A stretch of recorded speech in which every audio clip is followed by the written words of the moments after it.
Fala, torcedor colorado, vamos repercutir o que foi esse empate colorado diante do Bahia no estádio Beira-Rio por 2-2, um empate muito amargo, um resultado perigosíssimo para as pretensões do Internacional, que nesse momento é se afastar do Z4, é fugir o mais rápido possível da zona do rebaixamento, onde o Internacional não está completamente ingressado na zona de baixo da tabela, mas o Colorado há um bom tempo no Campeonato Brasileiro vem flertando com essa situação.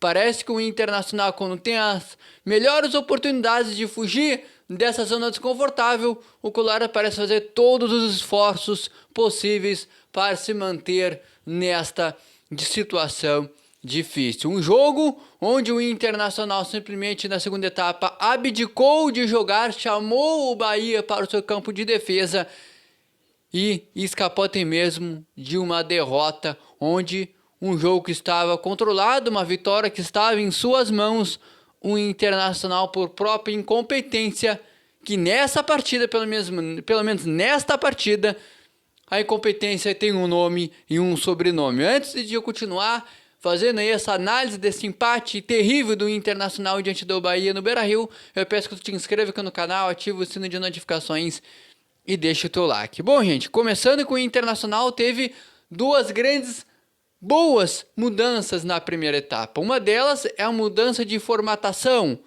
onde o Internacional acabou com aquele trio de zagueiros que não servia para nada, a não ser para tirar um homem de povoamento de meio campo e também de ataque, de criação, né? A única coisa que servia aquela formatação era só para isso.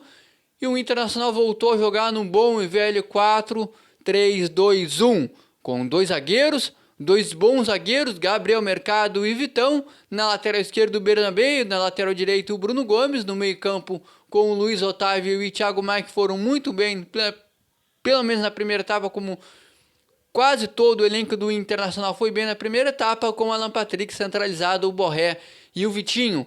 Com essa formatação, com esses dois jogadores no ataque, Vitinho e também o Carboneiro, o Internacional já tinha conseguido um triunfo positivo diante do Botafogo algumas rodadas passadas, e repetindo essa formatação e quase que mesmo a escalação daquele jogo, o Internacional conseguiu um grande desempenho na primeira etapa. Aí veio o segundo tempo, onde o Internacional com 1-0 a seu favor, teve um gol anulado, e na minha visão bem anulado. O Gabriel Mercado empurra o zagueiro defensivo do Bahia, onde tem aí alguns erros de arbitragem que não foram predominantes para esse empate do Internacional em pleno Beira-Rio, empate amargo, e veio o segundo tempo, né? Onde a gente conhece o Inter, sabe do que o Internacional é capaz, a gente teme muito o Internacional nos jogos, e o que a gente temia aconteceu. O Internacional, né, abdicou de jogar, simplesmente lá pelos 20, 25 minutos da segunda etapa, como eu falei no início desse vídeo, o incompetente, pelo menos desse jogo, o Inter tem vários incompetentes, mas desse jogo se chama Ramon Dias, e também o seu filho, seu auxiliar, Emiliano Dias, que simplesmente, como os comandantes da Casa Mata do Internacional, simplesmente abdicou de jogar, fazendo substituições que não tinha que fazer. Tirando o Alan Patrick, que nesse jogo estava jogando realmente como um camisa 10, como um Alan Patrick, que a gente já conhecia de outros momentos. Tirou o Vitinho, que até sentiu um certo cansaço, uma certa cãibra, mas mesmo assim não teve a inteligência de colocar um outro jogador que pudesse manter a mesma intensidade de ataque. O Internacional, depois que fez o segundo gol, né, com aquele espírito de vontade que teve na primeira etapa com o Vitinho no início do segundo tempo, depois dali o Internacional não atacou de forma bastante ofensiva o time do Bahia, e depois com algumas outras substituições o Internacional chamou ainda mais o Bahia para o seu campo de defesa, e ali o que já se previa aconteceu. O Internacional tomou um gol já no finalzinho, quase no finalzinho da segunda etapa, escapou de tomar o empate, depois um bate-rebate ali, a defesa do Internacional ficou olhando, a bola sobrou para o jogador do Bahia, e a bola caprichosamente bate nas duas traves, e o Ivan depois consegue segurar a bola com alguma segurança ali. O Internacional parece que estava chamando o empate de tudo que é maneira, pediu e levou. faltando 3 minutos para o jogo acabar, o Internacional conseguiu fazer a façanha de tomar o gol de empate e em 3 minutos quase saiu derrotado. Por incrível que pareça, o Richard, inqualificável Richard, salvou o Internacional em pelo menos 2 oportunidades. Com mudanças de postura, foi o predominante, né, para esse empate. A mudança de postura da primeira para a segunda etapa dos comandantes da casa-mata do Internacional foi o que fizeram que o Internacional não vencesse esse jogo, que era importantíssimo uma vitória. Seria praticamente a chancela, a confirmação do Internacional na elite do Campeonato Brasileiro da próxima temporada. E agora estamos todos aqui com um papel, com um olho na tabela de classificação e também com um olho nos adversários, no confronto dos adversários nesta 33ª rodada do Campeonato Brasileiro, pois a permanência do Internacional na elite do Brasileirão não está garantida. Aliás, está bem longe disso acontecer, pois o Internacional empatou um jogo que estava controlado, um jogo que estava nas suas mãos, muito por incompetência do seu técnico, que não soube ter a leitura perfeita do que fazer na segunda etapa. E aí, olhando para a tabela, o Internacional 15º colocado com 37 pontos, depois dele o 16º vem o Vitória com 34 pontos, que ainda vai jogar nesta rodada, é o jogo para a gente ficar de olho.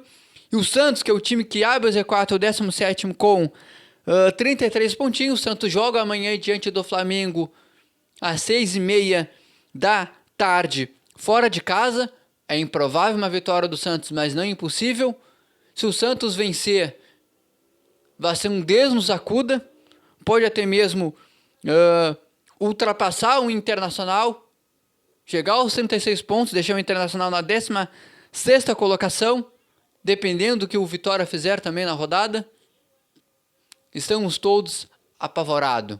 Tem uma parada de data FIFA, que não sabe o que vai ser do futuro do Inter, se vai ser o mesmo técnico, se o técnico, se permanecer, vai conseguir nessa parada de data FIFA ajeitar o que tiver que ser ajeitado, se o Internacional vai voltar com uma postura diferente lá no dia 20, às 9h30 da noite, diante do Ceará fora de casa.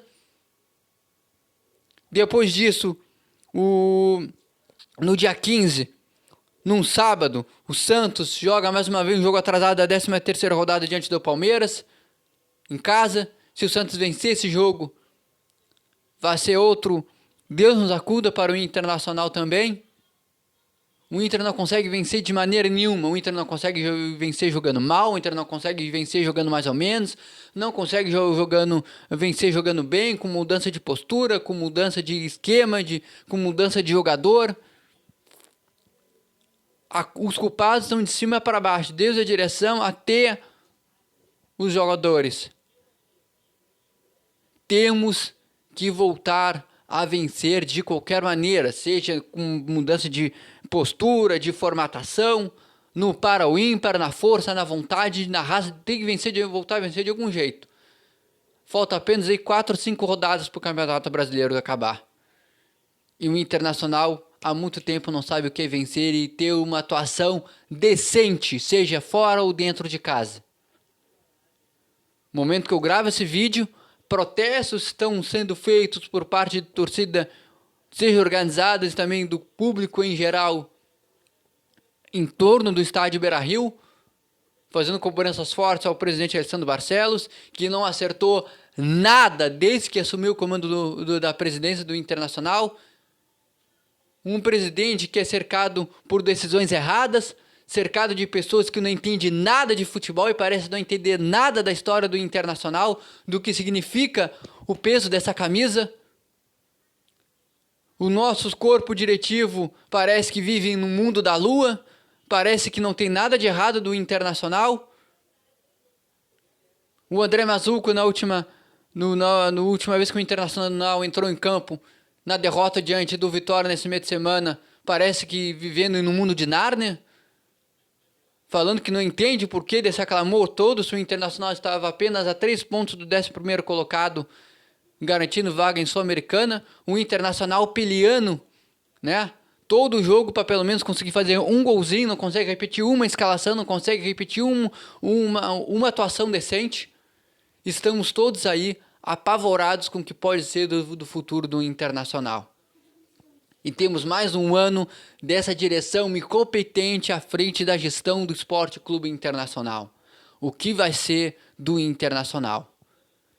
O Inter não vence com mudança de formatação, com mudança tática, com mudança de jogadores, com mudança de postura. Parece que nada dá certo para o Internacional. Nada faz esse time vencer.